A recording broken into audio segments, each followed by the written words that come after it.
بسم اللہ الرحمن الرحیم. In the name of Allah, the Beneficent, the Merciful. آپ صلی اللہ علیہ وآلہ وسلم نے جب ہرقل کو دعوت اسلام کے لیے خط بھیجا تو اس نے سب سے پہلے کیا کیا؟ ہرقل نے ان کے پاس قریش کے قافلے میں سے ایک آدمی بھیجا، اور اس وقت یہ لوگ تجارت کے لیے شام گئے ہوئے تھے۔ یہ وہ زمانہ تھا جب آپ صلی اللہ علیہ وآلہ وسلم نے قریش اور ابو سفیان سے ایک وقتی عہد کیا تھا۔ تو ابو سفیان اور دوسرے لوگ ہرقل کے پاس ایلیا بیت المقدس پہنچے، جہاں ہرقل نے انہیں اپنے دربار میں طلب کیا تھا۔ اس کے گرد روم کے بڑے بڑے لوگ بیٹھے تھے۔ ہر ایک نے انہیں اور اپنے ترجمان کو بلوایا، پھر ان سے پوچھا کہ تم میں سے کون شخص مدعی رسالت کا قریبی عزیز ہے؟ ابو سفیان کہتے ہیں کہ میں بول اٹھا کہ میں اس کا سب سے زیادہ قریبی رشتہ دار ہوں۔ یہ سن کر ہرقل نے حکم دیا کہ ابو سفیان کو میرے پاس لاؤ اور اس کے ساتھیوں کو اس کے پیش پشت بٹھا دو۔ پھر آپ نے ترجمان سے کہا، ان لوگوں سے کہہ دو کہ میں ابو سفیان سے اس شخص کے بارے میں حال پوچھوں گا۔ اگر یہ مجھ سے جھوٹ بولے تو تم ان کے جھوٹ ظاہر کر دینا۔ ابو سفیان کا قول ہے کہ خدا کی قسم اگر مجھے یہ غیرت نہ آتی کہ یہ لوگ مجھ کو جھٹلائیں گے تو میں آپ کی نسبت ضرور غلط گوئی سے کام لیتا۔ ہرقل بادشاہ روم نے ابو سفیان سے کون کون سے سوال کیے؟ ابو سفیان نے کہا، پہلی بات جو ہرقل نے مجھ سے پوچھی وہ یہ ہے کہ اس شخص کا خاندان تم لوگوں میں کیسا ہے؟ میں نے کہا وہ تو بڑے نسب والا ہے۔ وہ کہنے لگا، اس سے پہلے بھی کسی نے تم میں سے ایسی بات کہی ہے؟ میں نے کہا نہیں۔ کہنے لگا، اچھا اس کے بڑوں میں بھی کوئی بادشاہ ہوا ہے؟ میں نے کہا نہیں۔ پھر اس نے کہا، بڑے لوگ اس کی پیروی اختیار کرتے ہیں یا کمزور؟ میں نے کہا نہیں، کمزوروں نے۔ پھر کہنے لگا، اس کے متبعین روز بروز بڑھتے جا رہے ہیں یا کم ہو رہے ہیں؟ میں نے کہا نہیں، ان میں زیادتی ہو رہی ہے۔ کہنے لگا، اچھا اس کے دین کو برا سمجھ کر کوئی ساتھی پھر بھی جاتا ہے؟ میں نے کہا نہیں۔ کہنے لگا، کیا اپنے اس دعویٰ نبوت سے پہلے اس نے کبھی تم سے جھوٹ بولا ہے؟ میں نے کہا نہیں، اور اب ہماری اس سے صلح کی ایک مدت ہوئی ہے، معلوم نہیں وہ اس میں کیا کرتا۔ ابو سفیان کہتے ہیں، بس اس بات کے سوا اور کوئی بات میں اس گفتگو میں جھوٹ شامل نہ کر سکا۔ ہرقل بادشاہ روم نے ابو سفیان سے آپ صلی اللہ علیہ وآلہ وسلم کے ساتھ جنگ کے متعلق کیا پوچھا؟ ہرقل نے کہا، کیا تمہاری اس سے لڑائی بھی ہوئی ہے؟ ہم نے کہا ہاں۔ بولا، پھر تمہاری اس سے جنگ کس طرح ہوتی ہے؟ میں نے کہا لڑائی ڈھول کی طرح ہوتی ہے، کبھی وہ ہم سے میدان جنگ لے لیتے ہیں اور کبھی ہم ان سے۔ پھر ہرقل نے پوچھا، وہ تمہیں کس بات کا حکم دیتا ہے؟ میں نے کہا وہ کہتا ہے کہ صرف ایک اللہ کی عبادت کرو، اس کا کسی کو شریک نہ بناؤ، اور اپنے باپ دادا کی شرک کی باتیں چھوڑ دو، اور ہمیں نماز پڑھنے، سچ بولنے، پرہیزگاری اور صلہ رحمی کا حکم دیتا ہے۔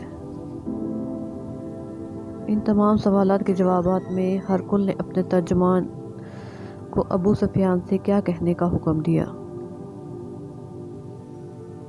ہرقل نے کہا، میں نے تم سے اس کا نسب پوچھا تو تم نے کہا کہ وہ ہم سے اعلیٰ نسب ہے، اور پیغمبر اپنی قوم میں اعلیٰ نسب ہی بھیجے جایا کرتے ہیں۔ میں نے تم سے پوچھا کہ دعویٰ نبوت کی یہ بات تمہارے اندر اس سے پہلے کسی اور نے بھی کہی تھی تو تم نے جواب دیا کہ نہیں۔ تب میں نے اپنے دل میں یہ کہا کہ اگر یہ بات اس سے پہلے کہی جا چکی ہوتی تو میں یہ سمجھتا کہ اس شخص نے بھی اس بات کی تقلید کی ہے جو پہلے کہی جا چکی۔ میں نے تم سے پوچھا کہ اس کے بڑوں میں کوئی بادشاہ بھی گزرا ہے؟ تم نے کہا نہیں۔ تو میں نے دل میں کہا کہ ان کے بزرگوں میں سے کوئی بادشاہ ہوا ہوگا تو کہہ دوں گا کہ وہ شخص اپنے آباء و اجداد کا ملک چاہتا ہے۔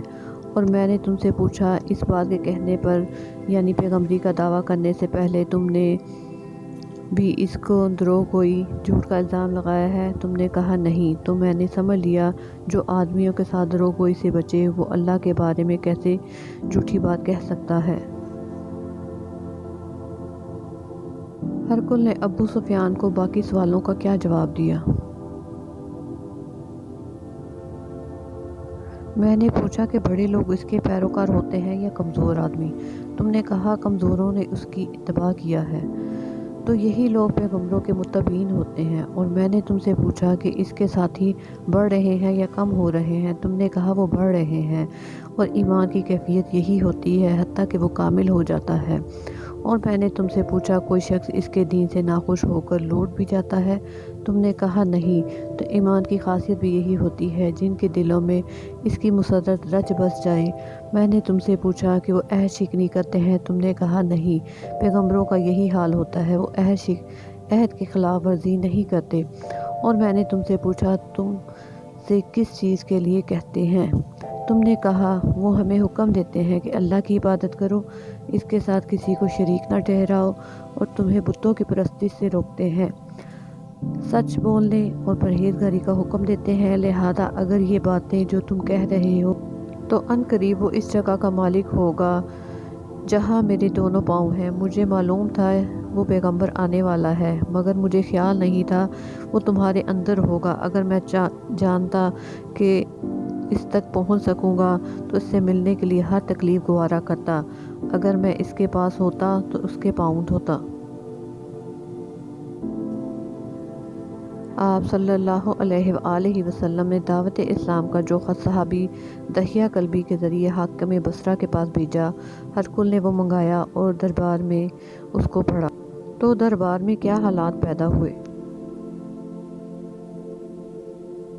ہرقل نے آپ صلی اللہ علیہ وآلہ وسلم کا بھیجا ہوا خط پڑھا، جس میں یہ لکھا ہوا تھا: اللہ کے نام کے ساتھ جو نہایت مہربان و رحم والا ہے، اللہ کے بندے اور اس کے پیغمبر محمد کی طرف سے شاہ روم کے لیے اس شخص پر سلام ہو جو ہدایت کی پیروی کرے۔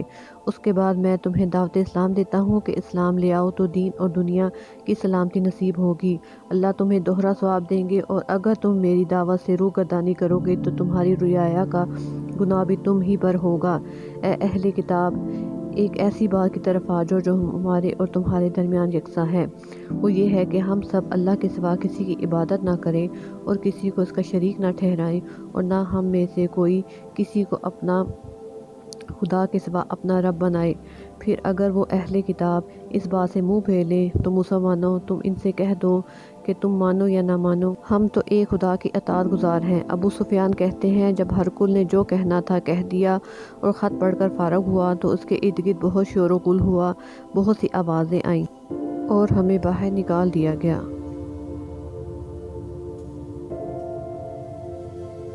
ہرقل نے جب ابو سفیان کو اپنے دربار سے باہر نکال دیا تو ابو سفیان نے اپنے ساتھیوں کو کیا کہا؟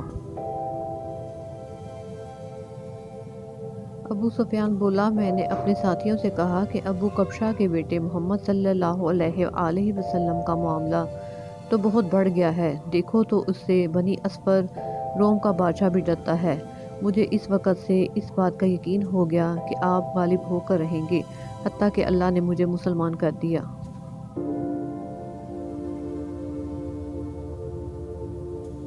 ابن ناطور ایلیہ کا حاکم، ہرقل کا مصاحب اور شام کے نصاری کا لارڈ پادری کا کیا بیان ہے؟ بیان کیا جاتا ہے کہ ہرقل جب ایلیہ میں آیا، ایک دن صبح کو پریشان حال اٹھا تو اس کے درباریوں نے دریافت کیا کہ آج آپ کی صورت بدلی ہوئی پائے ہیں، کیا وجہ ہے؟ ابن ناطور کا بیان ہے کہ ہرقل جو نجومی تھا، علم نجوم میں مہارت رکھتا تھا، اس نے اپنے ہم نشینوں کے پوچھنے پر بتایا کہ میں نے آج رات ستاروں پر نظر ڈالی تو دیکھا کہ ختنہ کرنے والوں کا بادشاہ غالب آ گیا۔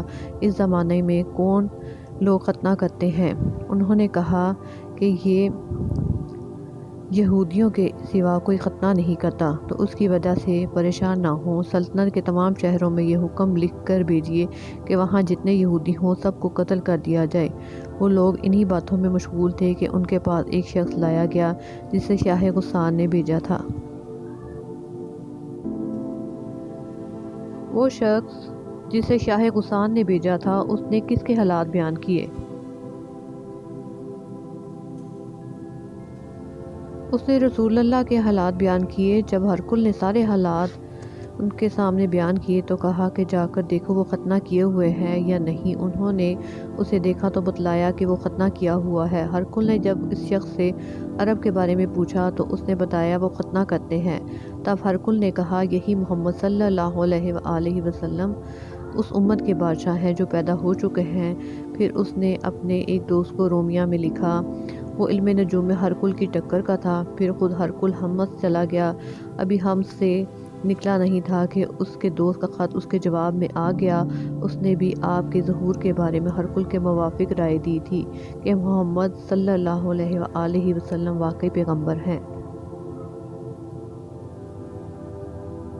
ہرقل نے روم کے بڑے آدمیوں کو اپنے حمص کے محل میں طلب کر کے ان سے کیا کہا؟